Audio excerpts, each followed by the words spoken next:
Jemaat yang dikasihi Tuhan Yesus Kristus, selamat hari Minggu bagi kita semua. Sekarang kita telah memasuki minggu ketiga setelah Epifanias. Allah telah mengutus anaknya Tuhan Yesus Kristus kepada kita. Dialah juru selamat dan terang di dalam kegelapan, supaya sinar terang kemuliaan Allah bercahaya atas bangsa-bangsa yang berada di lembah kegelapan dan kuasa maut. Terpujilah Allah di dalam Yesus Kristus yang menyelamatkan kita dari lembah kegelapan dan kuasa maut. Topik minggu kita hari ini, kemurahan Allah yang menyelamatkan. Karena itu, di dalam kerendahan hati dan ketaatan kepadanya, marilah kita bersekutu dengan Allah, memuji dan memuliakannya. Sebab karena kemurahannya, kita diselamatkan dari segala kegelapan. Marilah kita bernyanyi.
Di dalam nama Allah Bapa dan nama anaknya Tuhan Yesus Kristus dan nama Roh Kudus yang menciptakan langit dan bumi.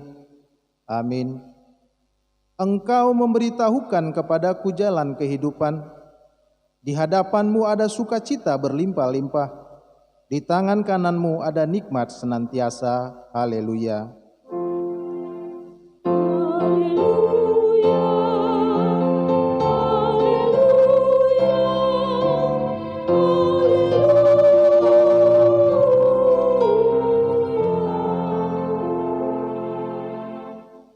Kita berdoa. Ya Allah yang Maha Kuasa, puji syukur kami ucapkan kepadamu, karena Engkau telah mengutus anak-Mu yang tunggal itu kepada bangsa-bangsa kafir. Kasihanilah kami, biarlah firman-Mu yang kudus itu tinggal di tengah-tengah kami dan keturunan kami. Luaskanlah firman-Mu ke seluruh dunia, agar sinar terang kemuliaan-Mu bercahaya atas bangsa-bangsa yang berada di lembah kegelapan dan kuasa maut, oleh karena anak-Mu, Tuhan Yesus. Amin.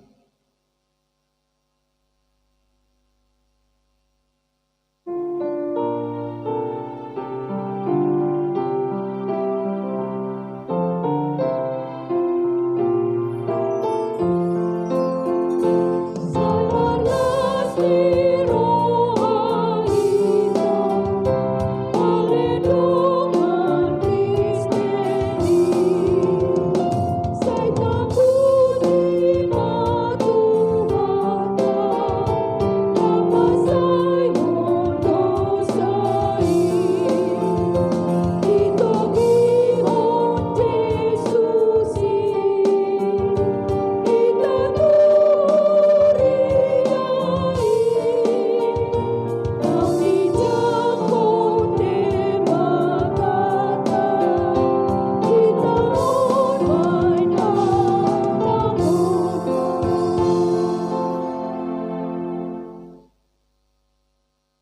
Hukum Tuhan yang ditetapkan pada minggu ini terambil dari Lukas 6 ayat yang ke-36. Hendaklah kamu murah hati, sama seperti Bapamu adalah murah hati. Demikianlah hukum Tuhan, marilah kita memohon kekuatan dari Allah untuk melakukan hukumnya. Ya Tuhan Allah, kuatkanlah kami melakukan yang sesuai dengan hukum-Mu. Amin.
Marilah kita merendahkan diri untuk mengaku dosa kita.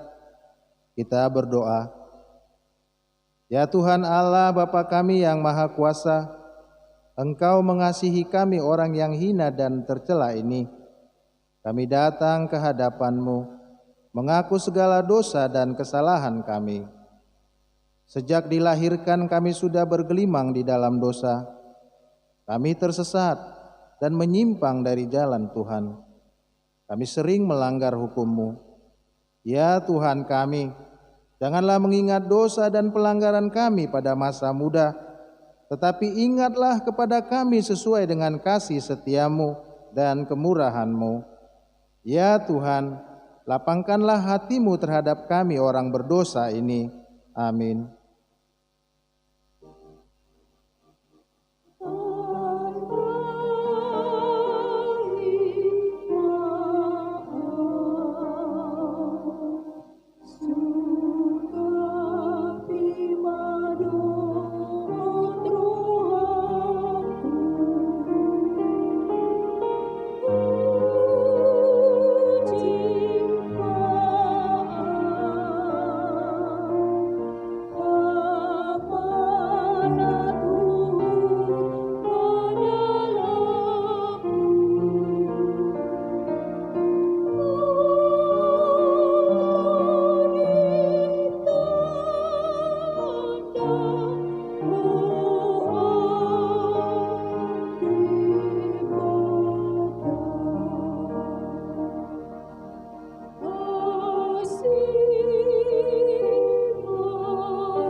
Janji Tuhan tentang pengampunan dosa kita.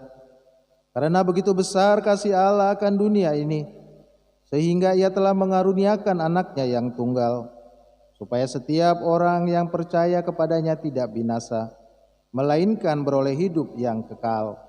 Kemuliaan bagi Allah di tempat yang maha tinggi. Amin.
Epistel pada minggu ini diambil dari Markus 1 ayat 14 sampai dengan ayat yang ke-20.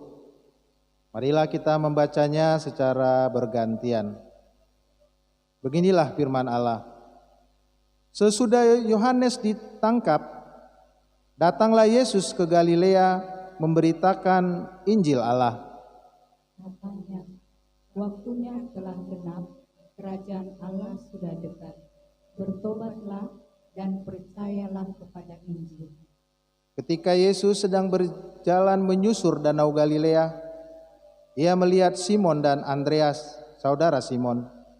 Mereka sedang menebarkan jala di danau, sebab mereka penjala ikan. Yesus berkata kepada mereka, "Mari ikutlah aku, dan kamu akan kujadikan penjala manusia." Lalu mereka pun segera meninggalkan jalannya dan mengikuti Dia. Dan setelah Yesus meneruskan perjalanannya sedikit lagi, dilihatnya Yakobus anak Zebedeus dan Yohanes saudaranya sedang membereskan jala di dalam perahu. Yesus segera memanggil mereka, dan mereka meninggalkan ayahnya Zebedeus di dalam perahu bersama orang-orang upahannya, lalu mengikuti Dia. Demikianlah pembacaan firman Tuhan. Berbahagialah orang yang mendengar firman Allah serta memeliharanya. Amin.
Marilah kita bersama-sama mengaku iman kepercayaan kita.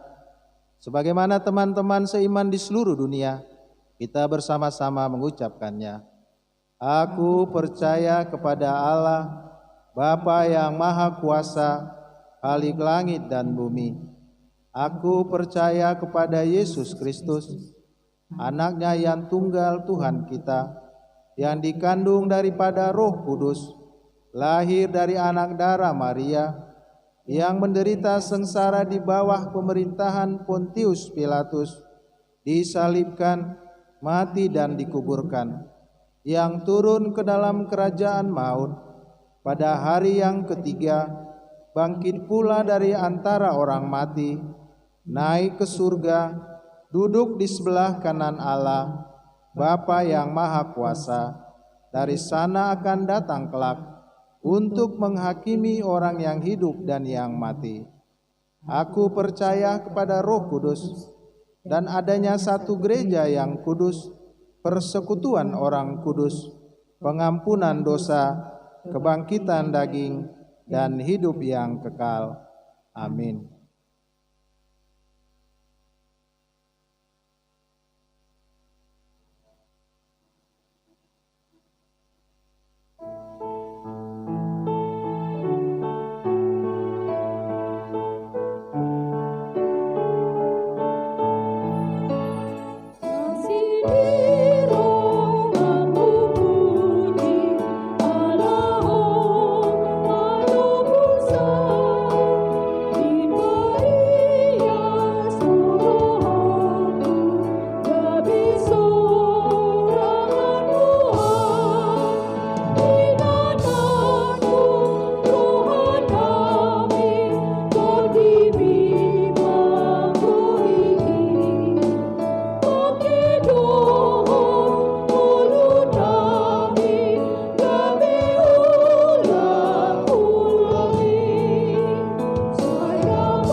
Damai sejahtera Allah yang melampaui segala akal, itulah yang memelihara hati dan pikiranmu di dalam Kristus Yesus Tuhan kita.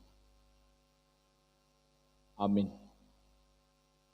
Bapak Ibu Saudara-saudari, nats khotbah pada minggu ketiga setelah Epifanias hari ini terambil dari kitab Yunus pasal yang ketiga, dimulai dari ayat yang pertama hingga ayat yang ke-10. Demikianlah firman Tuhan, saya akan membaca untuk kita semua. Datanglah firman Tuhan kepada Yunus untuk kedua kalinya demikian. Bangunlah, pergilah ke Niniwe, kota yang besar itu, dan sampaikanlah kepadanya seruan yang kufirmankan kepadamu. Bersiaplah Yunus, lalu pergi ke Niniwe sesuai dengan firman Allah. Niniwe adalah sebuah kota yang mengagumkan besarnya, 3 hari perjalanan luasnya. Mulailah Yunus masuk ke dalam kota itu sehari perjalanan jauhnya, lalu berseru, 40 hari lagi, maka Niniwe akan ditunggang balikan. Orang Niniwe percaya kepada Allah. Lalu mereka mengumumkan puasa, dan mereka baik orang dewasa maupun anak-anak mengenakan kain kabung. Setelah sampai kabar itu kepada raja kota Niniwe, turunlah ia dari singgasananya, ditinggalkannya jubahnya, diselubungkannya kain kabung, lalu duduklah ia di abu. Lalu atas perintah raja dan para pembesarnya orang memaklumkan dan mengatakan di Niniwe demikian, manusia dan ternak, lembu sapi dan kambing domba tidak boleh makan apa-apa, tidak boleh makan rumput, dan tidak boleh minum air. Haruslah semuanya manusia dan ternak berselubung kain kabung dan berseru dengan keras kepada Allah, serta haruslah masing-masing berbalik dari tingkah lakunya yang jahat dan dari kekerasan yang dilakukannya. Siapa tahu mungkin Allah akan berbalik dan menyesal serta berpaling dari murkanya yang bernyala-nyala itu sehingga kita tidak binasa. Ketika Allah melihat perbuatan mereka itu, yakni bagaimana mereka berbalik dari tingkah lakunya yang jahat, maka menyesallah Allah karena malapetaka yang telah dirancangkannya terhadap mereka, dan ia pun tidak jadi melakukannya. Demikian firman Tuhan. Bapak Ibu Saudara-saudari, mendengarkan kata Yunus, tentu hal yang pertama dalam pikiran kita adalah lagu anak sekolah minggu yang mengatakan Yunus di perut ikan. Karena dia dikasihi Tuhan, maka dia diselamatkan. Itulah yang datang ke dalam pikiran kita ketika mendengar kata Yunus. Bapak Ibu, tentu secara akal pikiran manusia, peristiwa Yunus di perut ikan adalah suatu peristiwa yang sulit untuk dimengerti, yang sulit untuk dipahami. Bagaimana mungkin seorang manusia bisa bertahan dalam perut ikan selama 3 hari 3 malam? Jangankan untuk makan dan minum. Kalau saya berpikir bagaimana mungkin Yunus bisa mendapatkan oksigen yang baik untuk bernapas selama dia di dalam perut ikan. Itu sulit untuk dipahami, itu sulit untuk dimengerti. Tetapi melalui peristiwa ini justru kita akan melihat bagaimana Allah menggambarkan kemahakuasaan dan kemahaagungannya yang tidak boleh terselami oleh manusia. Aidang tuk pikiran ni hajol maon laho mangatusi hahomion ni debata. Bapak Ibu Saudara-saudari, Yunus ditelan ikan tentu ada sebabnya. Bukan secara kebetulan dia ditelan ikan, tetapi ada alasan, ada penyebab. Apa itu? Kalau kita membaca di pasal yang pertama, secara khusus di ayat 1 sampai ayat 3, di sana dikatakan, datanglah firman Tuhan kepada Yunus bin Amittai demikian, bangunlah, pergilah ke Niniwe, kota yang besar itu, berserulah terhadap mereka, karena kejahatannya telah sampai kepadaku. Tetapi Yunus bersiap untuk melarikan diri ke Tarsis, jauh dari hadapan Tuhan. Artinya Yunus melarikan diri, Yunus menghindar dari perintah Allah, Yunus tidak taat kepada apa yang Tuhan firmankan untuk dia lakukan. Itu sebabnya dia dihukum. Dia harus masuk di dalam perut ikan selama 3 hari 3 malam. Dan selama itu juga Yunus terus berdoa dan berdoa kepada Tuhan. Sehingga setelah itu Tuhan berfirman kepada ikan itu, dan ikan itu pun memuntahkan Yunus untuk kembali ke darat.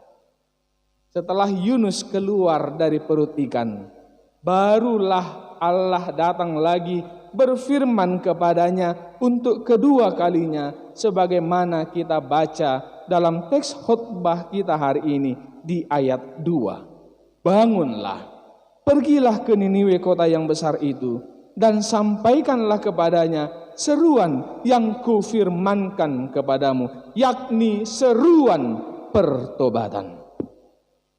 Bapak Ibu Saudara-saudari, berbicara tentang bertobat Ini adalah suatu hal yang gampang-gampang susah untuk dilakukan. Mengapa susah? Karena memang kalau kita bisa jujur, dosa itu nikmat. Dosa itu enak. Makanya susah untuk meninggalkannya. Kalau memang tidak enak punya uang banyak tanpa capek-capek untuk bekerja, nggak akan mau orang mencuri, nggak akan mau orang korupsi, nggak akan mau orang untuk menipu. Kalau memang tidak enak yang merasakan mabuk, maka orang juga tidak akan mau meminum minuman keras. Ala natabodo pakilala anna ubbahina dati mabuk. Makanya pernah ada cerita pendeta yang kebetulan 75% jemaatnya adalah pemabuk. Sang pendeta berputar otak bagaimana caranya supaya jemaatnya bertobat. Dia pusing 7 keliling. Bagaimana caranya mengurangi angka 75% ini. Suatu ketika dia berkhotbah. Saudara-saudara yang dikasihi Tuhan, janganlah ada di antara kita lagi yang meminum minuman keras. Karena minuman keras itu adalah minuman setan. Kalau saudara-saudara masih meminum minuman keras, lantas setan mau minum apa lagi? Mendengar itu, mungkin yang para jemaatnya itu merasa iba. Wah, betul juga apa kata pendeta ini. Kalau kami meminum minuman keras, di mana minuman keras adalah minuman setan, lalu setan mau minum apa lagi? Jangan-jangan nanti darah kami yang dia minum. Mendengar khotbah itu mereka memang bertobat. Puji Tuhan. Yang mau saya katakan Bapak Ibu saudara-saudari, dosa itu memang nikmat, dosa itu memang enak. Tetapi ingat, kenikmatan dan keenakannya hanya bersifat sementara. Dan akhir dari kenikmatan itu, akhir dari keenakan dosa itu adalah hukuman, adalah maut, adalah kematian. Roma 6 ayat 23. Sebab upah dosa adalah maut. Ayu upah tinuhor ni dosa do hamatean. Untuk itulah dalam teks ini Allah menyuruh Yunus untuk pergi ke kota Niniwe, mengingatkan seluruh penduduk kota Niniwe untuk bertobat, meninggalkan segala kejahatannya, meninggalkan segala dosa pelanggaran yang mereka lakukan selama ini. Itulah pesan utama atau tugas utama yang dilakukan oleh Yunus sebagaimana dijelaskan dalam teks khotbah ini.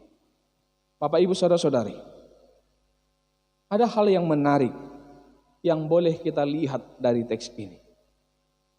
Yunus mengingatkan penduduk Niniwe untuk bertobat, gak banyak ngomong. Dan godak katana, jepek dohatana. Dia hanya bilang seperti tertulis di ayat 4, 40 hari lagi maka Niniwe akan ditunggang balikan. 40 hari nari nama jadi marongrong mah Niniwe. Olah nido dilok. Tetapi semua penduduk mau bertobat, mau berubah. Pertanyaannya, mengapa hanya mendengar perkataan yang sesingkat itu penduduk Niniwe semuanya mau bertobat? Ini yang menjadi pertanyaan. Apakah Yunus punya ilmu hipnotis? Enggak. Apakah Yunus punya ilmu penunduk sehingga semua orang tunduk kepada apa yang dia katakan? Enggak juga. Atau apakah Yunus punya pelet sehingga dia berhasil mempengaruhi pikiran orang lain? Oh tidak. Lalu mengapa penduduk Niniwe patuh kepada apa yang dikatakan oleh Yunus? Ini yang menjadi pertanyaan. Pertama, karena mereka sadar. Seseorang tidak akan bisa berubah kalau dia tidak pernah sadar.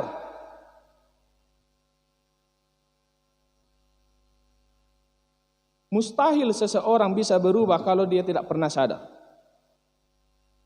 Tadi saya sudah katakan, memang dosa itu nikmat, memang dosa itu enak, tetapi kalau kita tidak pernah sadar apa bahaya, apa resiko dari dosa itu, maka kita juga tidak akan pernah bertobat. Di ayat 5 dikatakan, orang Niniwe percaya kepada Allah, lalu mereka mengumumkan puasa, dan mereka baik orang dewasa maupun anak-anak mengenakan kain gabung. Ini adalah sebagai tanda kesadaran.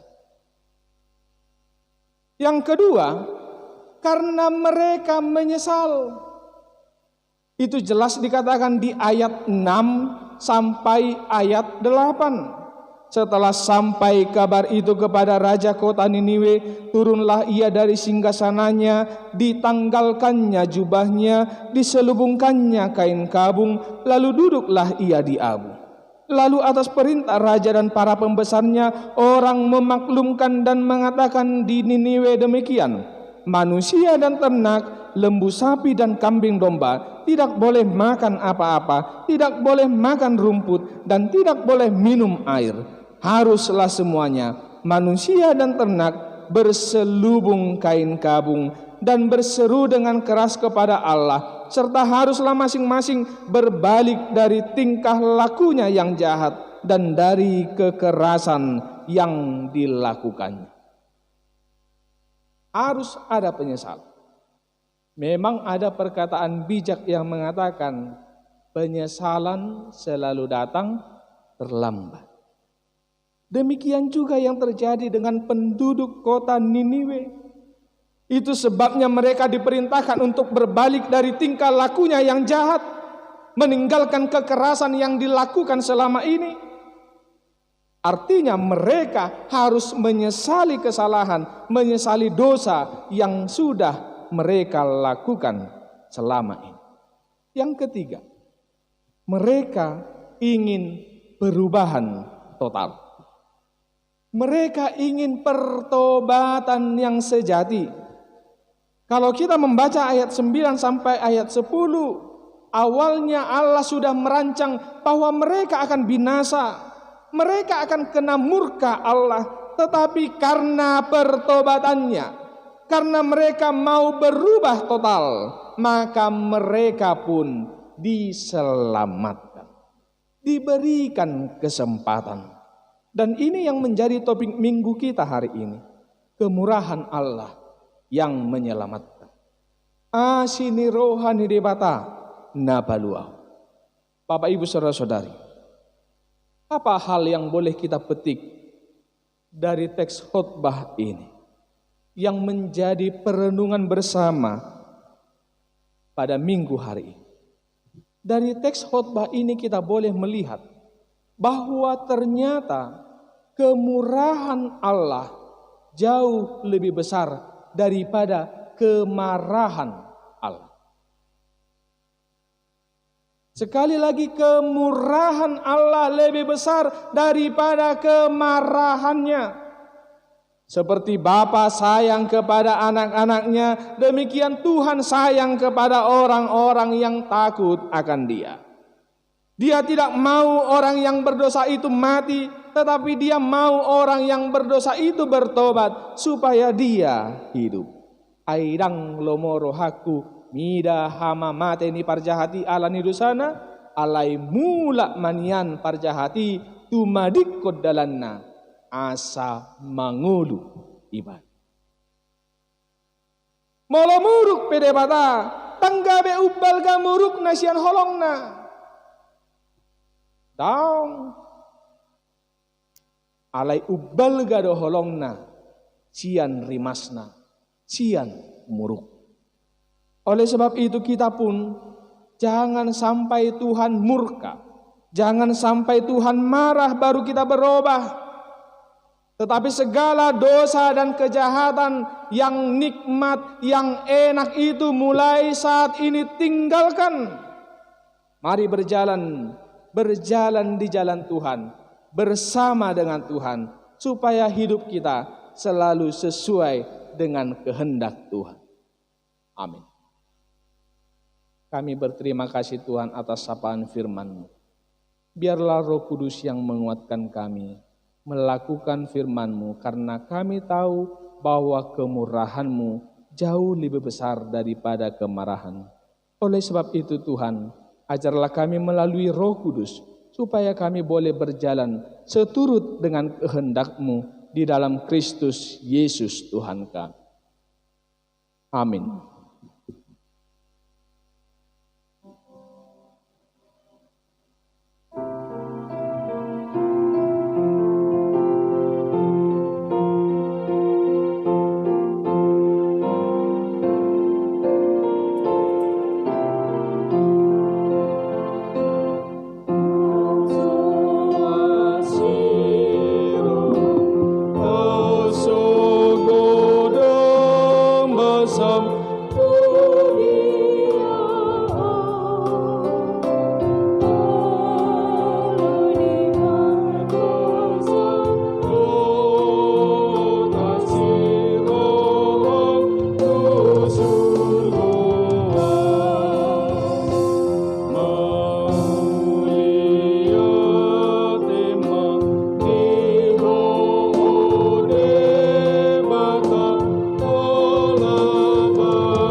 Marilah kita berdoa untuk menyerahkan persembahan kita kepada Tuhan. Ya Allah Bapa kami yang di sorga, kami mengaku bahwa Tuhan adalah sumber dari segala karunia yang melimpah dalam kehidupan kami masing-masing. Sebahagian daripada karunia itu kami serahkan kembali sebagai persembahan kepada Tuhan. Terimalah dan berkatilah persembahan umat-Mu ini, agar dapat kami pergunakan untuk pekerjaan dan pelayanan kerajaan Tuhan di dunia ini. Bukalah hati kami untuk mengenal betapa banyak berkat dan karunia yang kami peroleh dari Tuhan, supaya kami senantiasa bersyukur kepadamu. Di dalam nama Yesus Kristus Tuhan kami. Amin. Tuhan karuniamu dan jiwaku semua, nyawa juga hidupku, harta milikku semua, ku serahkan padamu untuk selama-lamanya.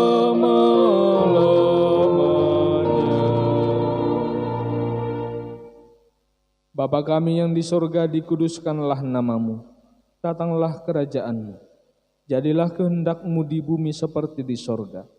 Berikanlah kami pada hari ini makanan kami yang secukupnya, dan ampunilah kami akan kesalahan kami, seperti kami juga telah mengampuni orang yang bersalah kepada kami.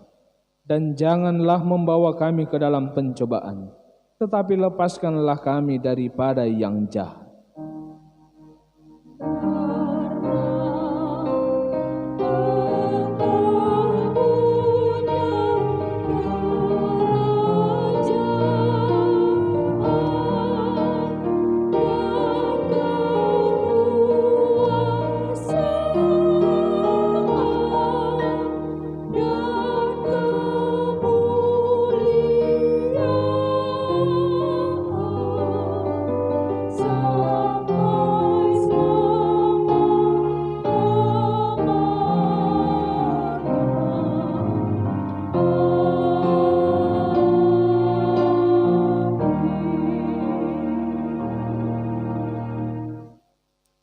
Tuhan memberkati engkau dan melindungi engkau.